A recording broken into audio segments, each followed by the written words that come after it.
Bismillahirrahmanirrahim. Pada hari ini kami akan membentangkan soalan 9 Section B Trial Kantan 2020.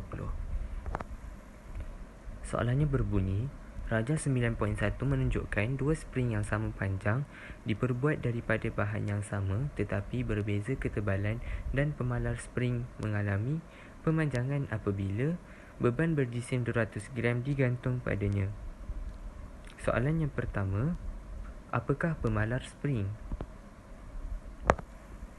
Pemalar spring ialah daya yang diperlukan untuk menghasilkan seunit pemanjangan atau mampatan spring itu sendiri. Berdasarkan formula yang kita belajar, F sama dengan Kx, di mana K ialah pemalar spring, X ialah pemanjangan spring, manakala F adalah daya. Berdasarkan Rajah 9.1, bandingkan ketebalan dawai spring, pemanjangan spring dan daya yang dikenakan ke atas spring. Jadi jawapannya ialah yang pertama, di sini kita kena highlight ada 3 poin. Okay, yang pertama, ketebalan dawai spring, iaitu ketebalan dawai spring A lebih tinggi berbanding dawai spring B. Yang kedua, pemanjangan spring. Pemanjangan spring A lebih rendah berbanding pemanjangan spring B. Dan yang ketiga ialah daya yang dikenakan ke atas spring A dan spring B adalah sama. Soalan seterusnya, hubung kaitkan ketebalan dengan pemanjangan spring untuk membuat kesimpulan berkaitan hubungan antara pemalar spring dan ketebalan spring. Jadi di sini kita kena berikan 2 poin. Yang pertama adalah hubungkan antara ketebalan dengan pemanjangan spring, dan yang kedua adalah hubungan antara pemalar spring dan ketebalan spring. Jadi yang pertama ialah semakin bertambah ketebalan spring, semakin berkurang pemanjangan spring. Itu yang pertama. Okey, dan yang kedua, semakin bertambah ketebalan spring, semakin bertambah pemalar spring.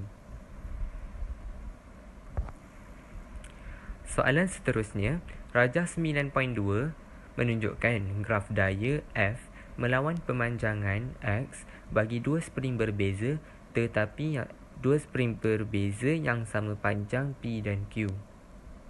Berdasarkan rajah, tentukan spring yang mana mempunyai tenaga keupayaan kenyal dan pemalar spring yang besar.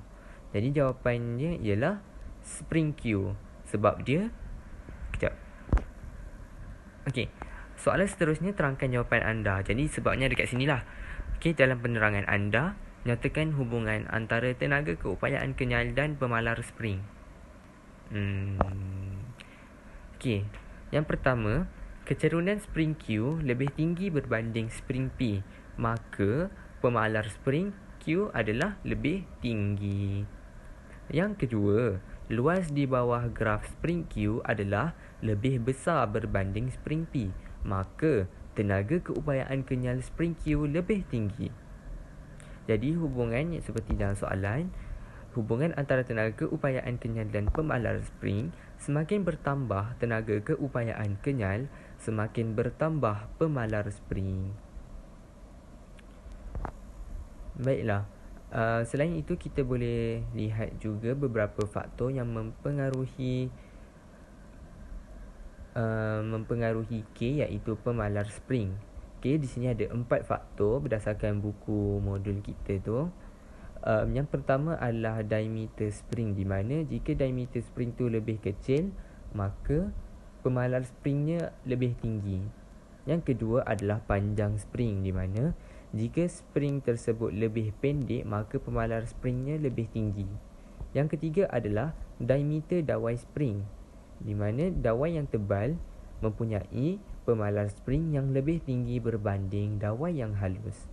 Dan yang keempat ialah jenis bahan, iaitu contohnya dawai keluli mempunyai pemalar spring K yang lebih tinggi berbanding dawai kuprum. Baiklah, jadi sampai situ sahaja presentation kami pada hari ini. Semoga dapat diperbaiki pada masa akan datang. Sekian, terima kasih.